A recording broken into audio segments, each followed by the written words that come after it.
नमस्कार, मैं हूं नेहा तिवारी से और आई एम गॉडेस के इस एपिसोड में आपका स्वागत है। आज हम बात करने वाले हैं माँ के बारे में। माँ यानी कि मदर्स एब्सोल्यूट अफेक्शन। एक माँ का एब्सोल्यूट अफेक्शन क्या हो सकता है अपने बच्चे के लिए? जाहिर तौर पर उसका पालन पोषण, ये सुनिश्चित करना कि वो आगे चलकर उसका ब्रेन डेवलपमेंट अच्छा हो, उसका फिजिकल डेवलपमेंट अच्छा हो और वो लाइफ में आगे जाकर कुछ करे, सबसे अलग हटकर हो मेरा बच्चा, ये हर माँ चाहती है। लेकिन ये करने के लिए जो सबसे ज़्यादा ज़रूरी चीज़ है वो है उसका पोषण। यानी कि बर्थ के पहले आवर से लेकर 3 साल तक हम बच्चे को क्या खिला रहे हैं, क्या पिला रहे हैं, ये बहुत ज़्यादा इम्पॉर्टेंट है।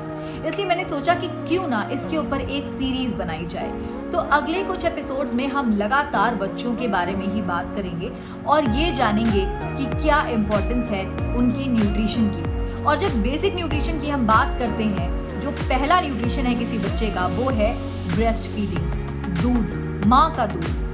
इसी एक्सक्लूसिव ब्रेस्ट फीडिंग के बारे में गवर्नमेंट ऑफ इंडिया अपने प्रोग्राम माँ में बात करती है और बहुत सारे मिथ्स और बहुत सारे सवालों के जवाब देने की कोशिश की जाती है।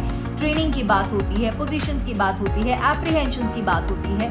तो हमने एक सर्टिफाइड ट्रेनर है अमित मुद्गल, उनसे ये रिक्वेस्ट करी कि ब्रेस्ट फीडिंग के बारे में कुछ बेसिक इंट्रोडक्शन हमें रिकॉर्ड कर भेजें। उन्होंने हमें भेजा और इस एपिसोड में मैं आपके साथ वही शेयर करने वाली हूँ। आइए देखते हैं। किसी भी देश का भविष्य जानने के लिए उसकी युवा पीढ़ी को देखना बहुत जरूरी होता है और युवा पीढ़ी का अगर नींव कमजोर हो तो हमारा भविष्य कमजोर रहेगा। तो नींव के पत्थरों में सबसे बड़ा जो पत्थर होता है, अगर कुपोषण का शिकार हो जाए तो नींव कच्ची हो जाती है और सबसे बड़ा पत्थर है स्तनपान।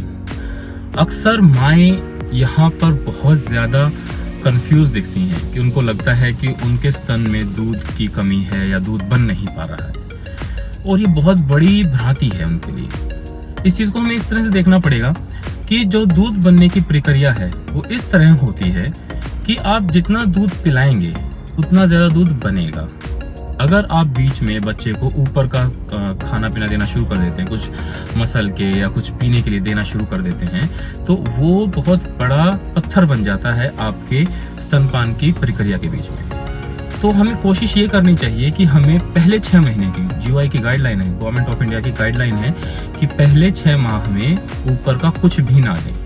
अक्सर कुछ लोग अपने पर्सनल फायदे के लिए लोग टॉप फीड या फिर फॉर्मूला फीड देना शुरू कर देते हैं, लेकिन वो कतई गलत है, वो गैर जरूरी है। अक्सर ये होते ही जैसे ये आप लोग ऊपर का देते हैं दूध या फिर फॉर्मूला फूड, तो उससे गलत क्या होता है कि जो दूध बनने की जो रेट है, जो गति है, उसमें थोड़ी सी कमी आ जाती है, जिसके कारण से आपका दूध बनना आपको लगता है थोड़ा कम हो गया है। अगर आप ज्यादा दूध पिलाएंगे उतना ज्यादा दूध बनना शुरू हो जाएगा। अक्सर पाया ये गया है, जो माताएं पहले 6 महीने में सिर्फ और सिर्फ अपना दूध पिलाती हैं अपने बच्चे को, वे बच्चे दूसरे बच्चों के मुकाबले बहुत ज्यादा तंदुरुस्त और दिमाग से बहुत ज्यादा ताकतवर होते हैं। जैसे कि हम कई बार देखते हैं कई बच्चों को जो स्कूल में अच्छा कर रहे होते हैं, पढ़ाई में, खेल कूद में, कई बार हम खुद सोचते हैं कि हम अपने बच्चे को इतना सब कुछ खिलाते हैं, लेकिन ये बच्चा जो इकोनॉमिक या फिर पैसे से थोड़ा सा अक्षम है, ये बहुत अच्छा कैसे कर पा रहा है? कारण है उसके नींव, जो बचपन में उसकी माँ ने सिर्फ अपना दूध पिलाया है। पैसे ना होने की वजह से या फिर ज्ञानता की वजह से कि भाई उसे ज्ञान था कि उसे अपना ही दूध देना है, या फिर पैसे ना होने की वजह से कि भाई उसके पास फॉर्मूला फीड नहीं था, तो इन सब चीज़ों के कारण से वो अपना ही दूध पिलाती थी बचपन में। और जो पहले 6 माह में अपना ही दूध पिलाती हैं वो उनके बच्चे अक्सर ज़्यादा बढ़िया करते हैं। और जबकि हम जो मिडिल क्लास फैमिली है या फिर अपर क्लास फैमिली है, हम सोचते हैं कि हम बहुत बढ़िया फॉर्मूला फूड देंगे या फिर बहुत बढ़िया महंगे से महंगी चीज़ ला के अपने बच्चे को 6 महीने में देंगे। माँ के दूध की बराबरी कोई नहीं कर सकता, चाहे आप महंगे से महंगा कुछ ले आए और टॉप फीड या फिर कुछ भी, या गाय का दूध दे, भैंस का दूध दे, कुछ भी दे। ठीक, आप देखिए जो गाय या भैंस के दूध होते हैं वो उनके बच्चों के लिए होते हैं। वे बच्चे पैदा होते ही चलना शुरू कर देते हैं, उनके बछड़े, क्योंकि उनकी कैल्शियम की मात्रा ज़्यादा होती है। लेकिन जो बच्चे का आदमी का बच्चा होता है वो 9 महीने ले लेता है चलने में, तो इसका मतलब, और दिमाग से तेज होता है गाय और भैंस के बच्चे से। तो इस चीज़ को हमें ध्यान में रखना चाहिए कि माँ को अपना ही दूध पिलाना चाहिए। और बात रही है कि दूध नहीं बन रहा है, तो दूध नहीं बन रहा है, उसके 4 मुख्य कारण हैं, जिसमें हम पहला ले लेते हैं कि ये आप बीच बीच में जो दूध पिलाना छोड़ देते हैं, 2 बार नहीं पिलाया, किसी और का पिला दिया, ठीक है, तो उससे क्या हुआ, निकलना कम हो गया, रेट कम, गति कम हो गई उसकी। दूसरा, ये खान पीन अच्छा नहीं है, ठीक है। माँ को लगता है कि क्या नाम है, वो कुछ भी खाए दूध तो उतना ही निकला, ये गलत है। माँ को अपने डाइट का प्रॉपर ध्यान रखना पड़ेगा। दूध कैल्शियम की कमी ना होने दें, जो डॉक्टर ने डाइट लिख के दी वो प्रॉपर लें।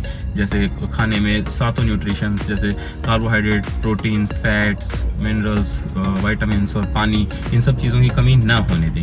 ये अगर प्रॉपर रहेंगे तो फिर आपका दूध भी सही बनता रहेगा। तीसरा और सबसे ज़रूरी चीज़ जो है वो है रेस्ट। माँ को आराम चाहिए। ये नहीं कह रहे कि बेड रेस्ट, हमें 24 घंटे में से कम 1 या 2 घंटा सोने के अलावा माँ को आराम चाहिए, और वो दूध पिलाते समय हो जाता है। अगर माँ 10-10 मिनट करके भी दूध पिला रही है तो उसमें उसे बहुत आराम मिलता है। और जब माँ दूध पिलाती है तो माँ के शरीर में एक हार्मोन निकलता है, जिस हार्मोन से उसे बहुत शांति मिलती है, आराम जैसा महसूस होता है, कि उसे अच्छा लगता है थोड़ा। तो जितना ज़्यादा दूध पिलाएंगे उतना ज़्यादा आराम माँ को महसूस होगा, शारीरिक रूप से भी और मानसिक रूप से भी। तो ये थे मिस्टर अमित मुदगल, जो कि एक सर्टिफाइड ट्रेनर कम एक्सपर्ट हैं on exclusive breast feeding and complementary feeding. बहुत सारी जानकारी है इनके पास इस विषय से जुड़ी हुई, जिसे हम आगे के एपिसोड्स में आपके साथ जरूर साझा करेंगे। फिलहाल के लिए इतना ही, मुझे दीजिए इजाजत। नमस्कार।